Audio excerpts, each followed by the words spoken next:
So I always feel honoured when somebody sends me a private message on Facebook or Twitter or Instagram asking me to check out their fan film or check out their fan documentary. I don't have a lot of time to do all of that, but I do check them out now and again.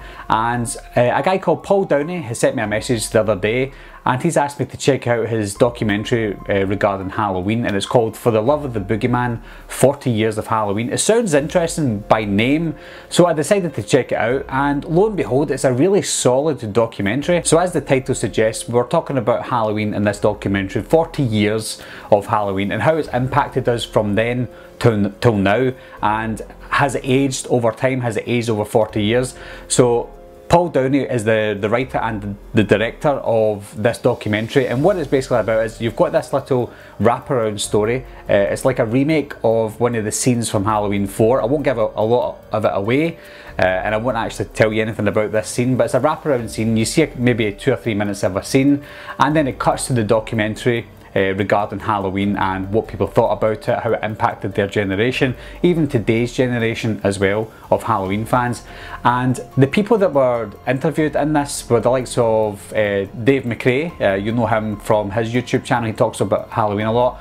The director of The Barn as well, and people like Nathan Thomas Milliner, who's one of the artists behind a lot of the Halloween posters and Blu-rays that you see out there from Scream Factory and such. So there's a lot of big names within the horror industry, especially the independent horror industry, and the way that the documentary's cut is very professional. So I actually had to go back to the writer-director Paul and ask him, is this something that you've created on your own, maybe taking bits from different documentaries and put it into one, because it's very well made and there's a lot of people in it to talk about Halloween? And he says no, this is something that he's done himself. He's contacted all these people and made this documentary for the fans, from the fans. So I have to hand it to him, it was very, very well made and very informative as well. So even though people are giving us their feelings on the Halloween movie, he's also doing this narration about some facts about Halloween, some things that I didn't know, some things that I already knew. But for the avid horror fan who doesn't know a lot about Halloween, if they watch this, not only are they going to enjoy it,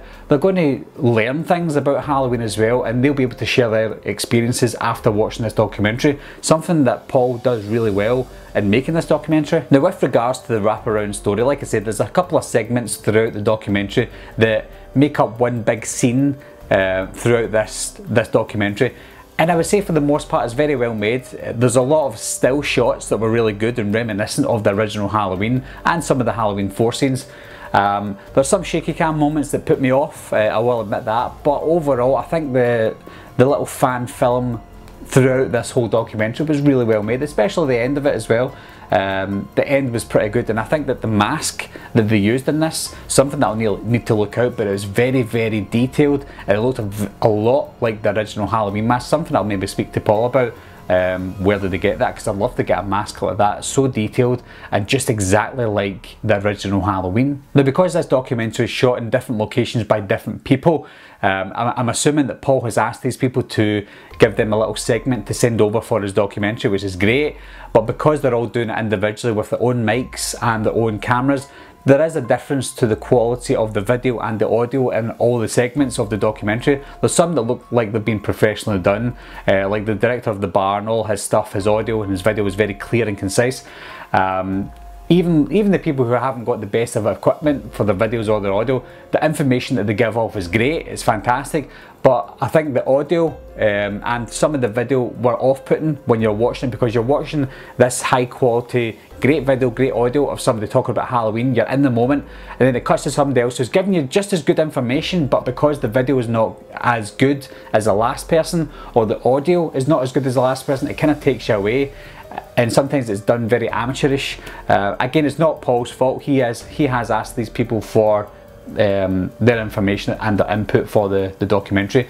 I would say it's good for an independent point of view that these fans are putting together information to create this documentary. It's really good, but if you want to make it look more professional, then I think one style of video and one style of audio would have been best throughout. But because there must be about 20 people or so talking in this documentary, so to get 20 people to use the same style of video and audio is going to be very hard to do. So props to Paul for actually getting it all together and making it look semi-decent. And like I said as well, a lot of the information in this documentary is stuff that I already know because I'm a huge fan of Halloween, so 99% of it I already knew. There was a few things in it I thought, well, that's pretty good, it's good to add into the documentary. So get in, watch this. If you're already a fan of Halloween, then, and you know a lot about Halloween, you get into this knowing everything, but it's good to watch and listen to other people talk about the love for Halloween that you share, and you maybe talk to other people about it, like, oh yeah, I watched this documentary and they were telling people about this.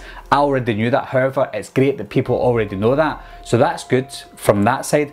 And it's also just as good if you get into this not really loving Halloween but just interested in watching the documentary.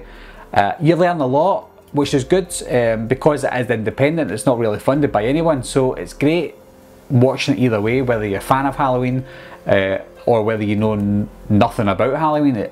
Again, it was overall pretty good. So for the love of the Boogeyman, 40 Years of Halloween comes out on YouTube on the 12th of October. Overall, I was very surprised and pleased that it was so well made. Like I said, I had to actually contact Paul again to see if it was his idea and all his information that was on there, and it is. So it's really well made, and I urge you to watch it. 12th of October, it's out on YouTube, so look out for it. Anyway guys, thanks a lot for watching, thanks for subscribing, I'll see you soon, bye bye.